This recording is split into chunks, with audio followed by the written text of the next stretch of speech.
यहाँ पे बस लेखक विज्ञापन से किस तरह पीड़ित है उस अपने भाव को प्रदर्शित कर रहा है कि प्रशांत सागर में अणुबम हमें इस बात की चेतावनी देने के लिए गिराए जाते हैं कि जब तक हम अपने लिए जीवन बीमा की पॉलिसी न ले लें तब तक हमारे बच्चों का भविष्य सुरक्षित नहीं है।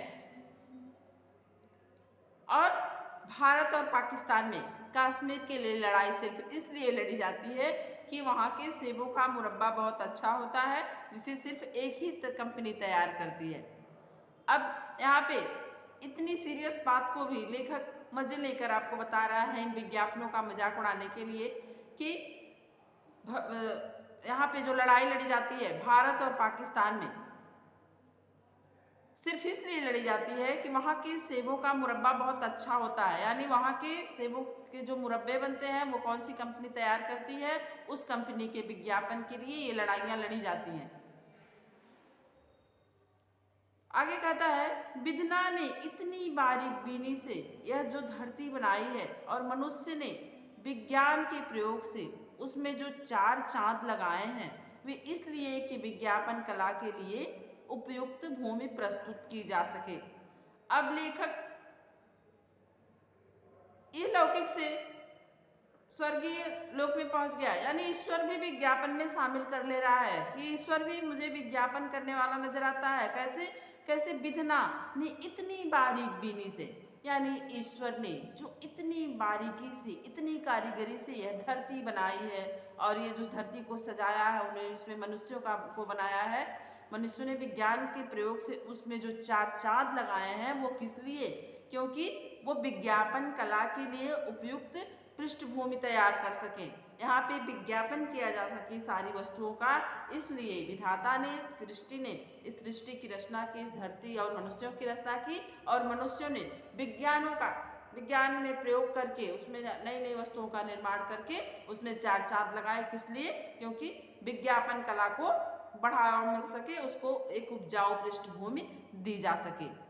उत्तरी ध्रुव से दक्षिणी ध्रुव तक कोई कोना ऐसा न बचा होगा जिसका किसी न किसी चीज के विज्ञापन के लिए उपयोग न किया जा रहा हो।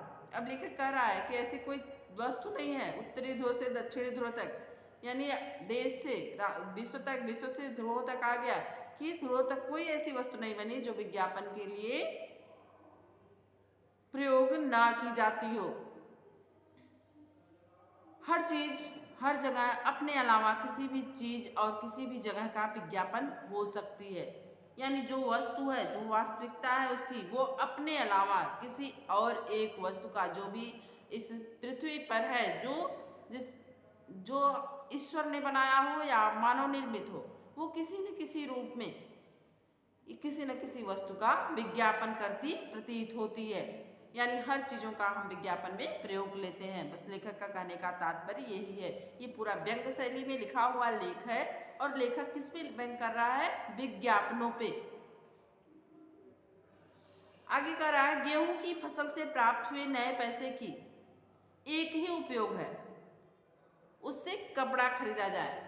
कपड़े की मिल, डबल रोटी की बेकरी का विज्ञापन है, क्योंकि मिल में काम करने वाले तभी काम कर जा सकते हैं जब वो डबल रोटी खाएंगे। कैसे एक दूसरे से जोड़ रहा है, यहाँ लेखक का आप चिंतन देखिए, क्षमता देखिए उसकी, किस तरह से एक दूसरे से जोड़ रहा है लोगों को विज्ञापन पे व्यंग्य करने के लिए कि गेहूं की फसल से प्राप्त हुए नए पैसे का एक ही उपयोग है, यानी जो किसान दिन रात मेहनत करके फसल उगाता है तो उसके लिए क्या विज्ञापन दिखा रहा है कि उसको बेच करके उससे वो कपड़ा खरीदेगा। और कपड़े की मिल डबल रोटी, गेहूं से बने डबल रोटी का विज्ञापन कर रही है, यानी दोनों एक दूसरे से कनेक्टेड है। गेहूं इसलिए वो पैदा करता है ताकि उन्हें बेच के अपने परिवार के लिए, अपने के लिए अच्छे कपड़े खरीद सके। और कपड़े की मिल क्या विज्ञापन कर रही है कि इस गेहूं से बने डबल रोटी को खा करके ही यहाँ के मिल मजदूर इतनी मेहनत और शिद्दत से दिन रात एक करके काम कर सकते हैं, क्योंकि मिल में काम करने वाले तभी काम कर सकते हैं जब वो डबल रोटी खाएंगे, और वो डबल रोटी इन गेहूं से बनी है जो कि बिल्कुल शुद्ध है और स्वास्थ्यवर्धक है। और बेकरी वाटरप्रूफ जूतों का विज्ञापन करता है। बेकरी वाले क्या करते हैं, यानी जो अपना तो है, अपना विज्ञापन कर रहे हैं, लेकिन वो एक दूसरे का विज्ञापन करते हैं। बेकरी वाटरप्रूफ जूतों का विज्ञापन है, क्योंकि जब तक वाटरप्रूफ जूते ना होंगे तब तक बारिश में इंसान डबल रोटी जैसी साधारण चीज भी प्राप्त नहीं कर सकता है। यानी जब बारिश होती है तो हम बेकरी का सामान लेने हमको जाना हो, हम कुछ खा नहीं सकते, तो हम वाटरप्रूफ जूते पहन कर जाते हैं। यानी वो भी बेकरी वाले भी वाटरप्रूफ जूतों का विज्ञापन कर रहे हैं।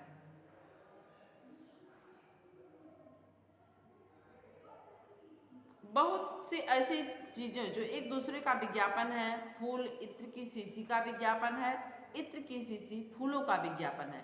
यानी जब हम इत्र का विज्ञापन देखते हैं तो आपने देखा होगा फूलों का विज्ञापन डायरेक्ट ये फूलों से बने हुए हैं, और फूल भी विज्ञापन करते हैं किस चीज का, इत्रों के शीशी का, कि हमसे ये इत्र निर्मित होता है।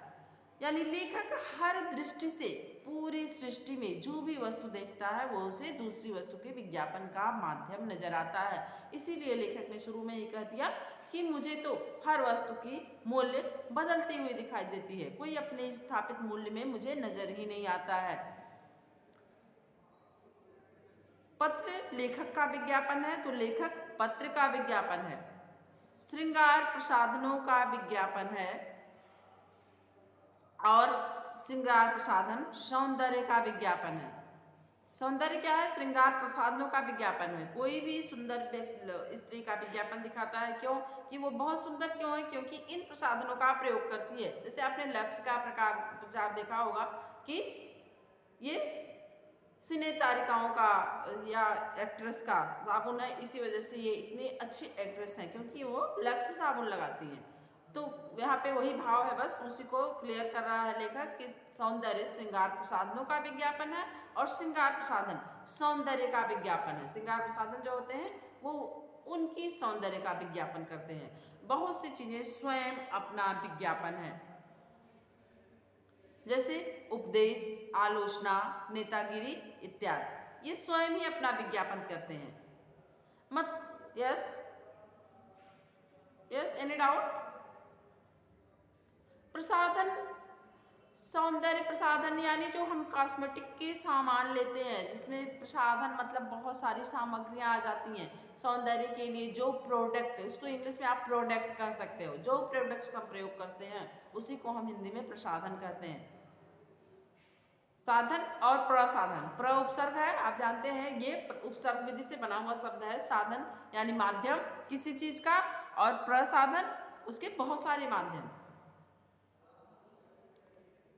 क्लियर हुआ?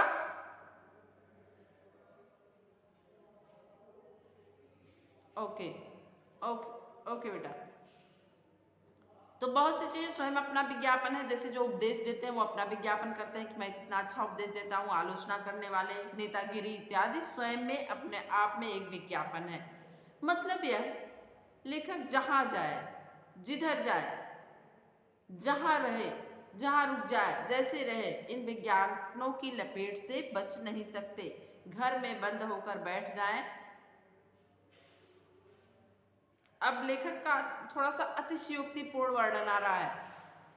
बंद होकर बैठ जाए तो विज्ञापन रोशनदानों के रास्ते हवा में तैरते हुए आते हैं। लेखक इतना ऊब चुका है इन विज्ञापनों से कि वो क्या कह रहा है कि इन विज्ञापनों से मैं बच नहीं सकता। ये विज्ञापन हर वस्तु में मुझे दिखाई देते हैं।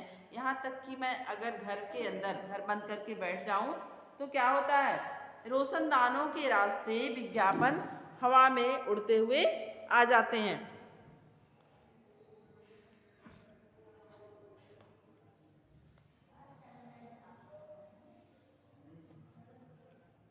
हवा, रोशनदानों के रास्ते हवा में तैरते आते हैं। क्या आज आपने दांत साफ किए हैं? यानी लेखक को सुनाई देता है कि जैसे उन रोशनदानों के रास्ते ये विज्ञापन आ गए और लेखक से प्रश्न कर रहे हैं कि क्या आज आपने दांत साफ किए हैं? सवेरे उठते ही सबसे पहले क्लोरोफिल वाले टूथपेस्ट से दांत साफ कीजिए। यानी जब लेखक पेस्ट उठाता है सुबह उठकर तो उसे ये विज्ञापन आता है। याद करिए रखिए, दांतों के रोगों से बचाने का यही एक साधन है। घर से निकले तो हर दोराहे, चौराहे और सड़कों के खंभों पर विज्ञापन, खतरे से सावधान, धोखे से बचिए, इनको पढ़ने से बहुतों का भला होगा। तो जैसे ही घर से निकलता है ब्रश करने के बाद, सुबह फ्रेश होने के बाद, तो ये सारे विज्ञापन दिखाई देते हैं। अखबार उठाएं, विज्ञापन। अखबार उठाएं तो अखबार भी आपने देखा होगा, आजकल के जो अखबार हैं यानी न्यूज़पेपर, प्रथम पृष्ठ तो पूरी तरह विज्ञापनों से भरी पड़ी होती है। वो आपके शहर का विज्ञापन हो, आपके मुख्यमंत्री का विज्ञापन हो, आपके देश का विज्ञापन हो, किसी पर्यटन स्थल का विज्ञापन हो। तो क्या करा, अखबार उठाएं तो वहाँ क्या मिलता है, सूचना की बजाय सिर्फ विज्ञापन। पुस्तक उठाएं, उसमें भी विज्ञापन। बस में बैठें, विज्ञापन। बस में आप बैठते होंगे तो बहुत से लोग किसी चीज़ का विज्ञापन करते हुए आ जाते हैं।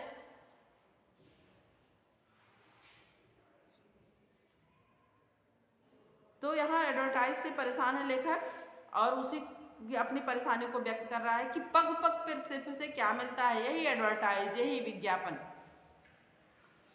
बस में बैठे विज्ञापन। क्या आपका दिल कमजोर है? क्या आपका जिस्म टूटता रहता है? गोया कि आपकी व्यक्तिगत जिंदगी व्यक्तिगत बिल्कुल नहीं है, यानी ये सब कुछ जानते हैं आपके बारे में, इसलिए आपके पास ऐसे प्रोडक्ट, ऐसे प्रसाधन लेकर आ गए हैं। उसे केवल इन विज्ञापन दाताओं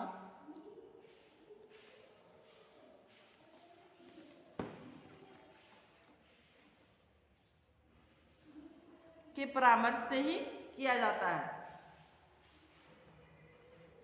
यहाँ पे देखिए, नव भारत टाइम्स का विज्ञापन आपको दिखाई दे रहा है। यहाँ पे एक पेपर है, उसमें आप देख रहे होंगे कुछ समाचार निकले हुए हैं, लिखे हुए हैं, और उससे ज़्यादा कहीं आपको विज्ञापन दिख रहे होंगे। ठीक है, तो ये एक आपको दिखाया गया है उदाहरण। आगे की क्लासेस में आपको स्वयं इस तरह के विज्ञापन बनाने होंगे। मैंने आपको क्लास 7th में भी समझाया था कि विज्ञापन कैसे बनाए जाते हैं। विज्ञापन कला जिस तेजी से उन्नति कर रही है उससे मुझे, हाँ बेटा, कुछ बच्चों ने बहुत अच्छा विज्ञापन बनाया भी था। अब आगे लेखक क्या कर रहा है, विज्ञापन कला जिस तेजी से उन्नति कर रही है उससे मुझे भविष्य के लिए और भी अंदेशा है।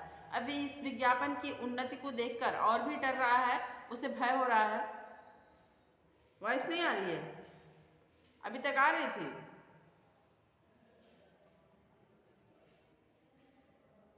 वॉइस नहीं आ रही मेरी बिल्कुल।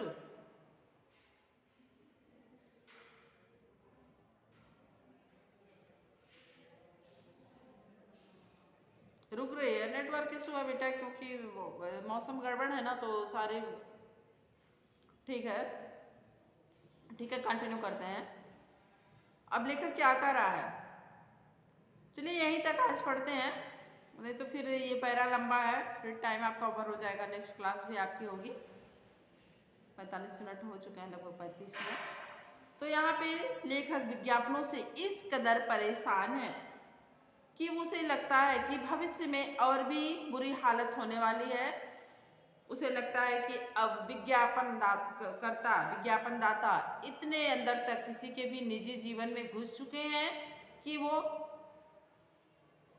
अब व्यक्तिगत जीवन भी व्यक्तिगत नहीं रहा। वो यहाँ तक जानते हैं कि आपके पैर में दर्द है, आपको नींद नहीं आती है क्या, यानी जो व्यक्ति उस बीमारी से, उस रोग से, उस परेशानी से पीड़ित है, उसे लगता है कि अरे ये तो मेरे बारे में सब कुछ जानता है। तो इसको व्यंग्य के लहजे में लेखक कह रहा है कि अब आपकी व्यक्तिगत जिंदगी बिल्कुल व्यक्तिगत नहीं रह गई, उसे केवल इन विज्ञापन दाताओं के परामर्श से ही जिया जा सकता है। यानी जो विज्ञापन दाता है वो जो परामर्श आपको देंगे कि अगर आपको ऐसा होता है तो आप ये करिए, यानी वो जानते हैं कि आपको क्या परेशानी है, आपको क्या करना है। ये बस व्यंग मात्र है, ऐसा कोई नहीं है। वो अपनी कंपनी का प्रचार करते हैं, अपने उत्पाद का प्रचार करते हैं। ऐसा नहीं है कि वो आपके बारे में सब कुछ जानते हैं। हाँ, आपके पास एक जो विज्ञापन दाता होता है या विज्ञापन जो बनाते हैं उन्हें ये परिवेश के बारे में अच्छी जानकारी होती है। विज्ञापन निर्माता, अच्छे विज्ञापन निर्माता का कार्य ही यही है कि वो पहले उस परिवेश के बारे में जानकारी इकट्ठी करे कि वहाँ कैसे क्या चीज़ें होती हैं। उस जानकारी के बाद ही वो विज्ञापन बनाए, उनकी भाषा के अनुरूप, उनके परिवेश के अनुरूप, जिससे वो उन्हें प्रभावित कर सके। उनकी आवश्यकता के अनुरूप वो विज्ञापन उन्हें लगे कि ये हमारे लिए आवश्यक है और इसका प्रयोग मेरे लिए ज़रूरी है। तो यहाँ पे आपने देखा किस तरह से लेखक इन विज्ञापनों से परेशान है। अब आगे का जो पार्ट है ये हम नेक्स्ट क्लास में पढ़ेंगे। आज के लिए इतना ही। Thank you, have a great day.